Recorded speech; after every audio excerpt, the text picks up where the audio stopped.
शकुंतला बहुत ही धार्मिक महिला है। हर समय पूजा पाठ में लगी रहती है। वो कोई भी काम बिना शुभ मुहूर्त के नहीं करती है। शकुंतला अपने बेटे राज की शादी करवाना चाहती है, इसलिए वो पंडित जी के पास राज की कुंडली लेकर जाती है। प्रणाम पंडित जी। मेरा बेटा राज बहुत संस्कारी है। पूजा पाठ और धर्म कर्म के कार्यों को बहुत निष्ठा से पूर्ण करता है।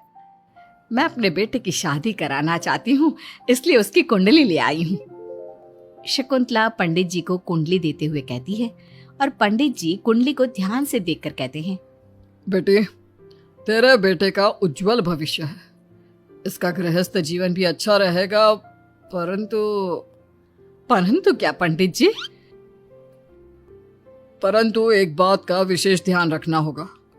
तुम्हें अपने बेटे की शादी उसी लड़की से करानी होगी जिसके गाल पर तिल हो। वो लड़की तुम्हारे घर, तुम्हारे बेटे और तुम्हारे भविष्य के लिए सुख, शांति और समृद्धि लाएगी। तुम्हारा भाग्य केवल उस लड़की के आने से ही जागेगा। जी पंडित जी, मैं ऐसी ही बहू लाऊंगी जिसके गाल पर तिल हो। धन्यवाद पंडित जी, धन्यवाद। पंडित जी का धन्यवाद करके शकुंतला वहां से चली जाती है। अब वो दिन रात तिल वाली बहू के बारे में सोचती रहती है। शकुंतला अपने बेटे का जहां भी रिश्ता लगाती तो उसकी एक ही शर्त होती कि तिल वाली बहू चाहिए, लेकिन उसे तिल वाली बहू कहीं मिलती ही नहीं। एक दिन अपनी माँ को इस तरह से परेशान देखकर राज कहता है, माँ, आप मेरे लिए तिल वाली लड़की क्यों देख रही हैं?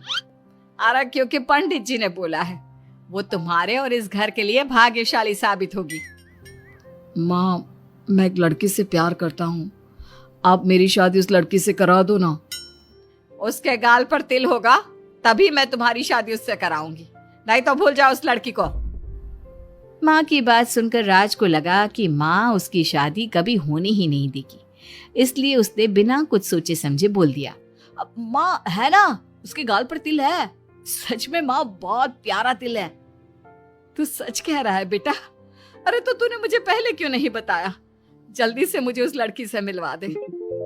ठीक है माँ, मैं बात करता हूँ उससे। अगले दिन राज रोशनी के पास पहुंचा और उसे सारी बात बताई। रोशनी ने सारी बात जानने के बाद कहा, राज, तुमने माँ से झूठ क्यों बोला? मेरे गाल पर कोई तिल नहीं है। अरे मेरे पास कोई और रास्ता नहीं था रोशनी। उस समय मुझे जो ठीक लगा मैंने किया। अगर मैं ऐसा नहीं बोलता तो माँ मेरी शादी किसी तिल वाली लड़की से करा देती। माँ से इसे झूठ बोलना ठीक नहीं है। माँ को कोई तिल वाली लड़की मिलती ही नहीं, तो माँ अपने आप तुम्हारी शादी मुझसे कराने के लिए तैयार हो जाती।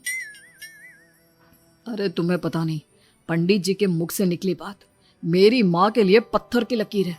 वो आकाश पाताल एक कर देंगी, लेकिन तिल वाली लड़की ढूंढ कर ही रहेंगी।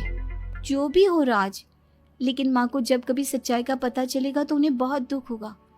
और मेरे गाल पर तो तिल है ही नहीं, अब मैं माँ से कैसे मिलूंगी? तुम अपने गाल पर काजल से एक तिल बना लो ना, बाकी मैं संभाल लूंगा। अगले दिन रोशनी ने ऐसा ही किया। उसने काजल से गाल पर एक तिल बना लिया। इसके बाद राज ने रोशनी को अपनी माँ से मिलवाया, और जब शकुंतला ने रोशनी को ध्यान से देखा तो उसके गाल का तिल देखकर बहुत खुश हो गई और दोनों का रिश्ता पक्का कर दिया। कुछ ही दिनों में शकुंतला ने राज और रोशनी की शादी बहुत धूमधाम से करा दी। बहू, राज, जल्दी बाहर आओ, एक खुशखबरी है। रोशनी और राज बाहर आते हैं। राज, देखा, मेरी बहू के भाग्य से घर में खुशी आने लगी। जिस जमीन का केस हम पिछले 10 साल से लड़ रहे थे ना, वो केस अब खत्म हो गया है। अभी अभी वकील साहब का फोन आया है, वो केस हम जीत गए हैं। माँ, ये तो बहुत अच्छी खबर है। ये सब आपकी मेहनत का फल है। आपने इस कोर्ट केस के चक्कर में बहुत मेहनत की है।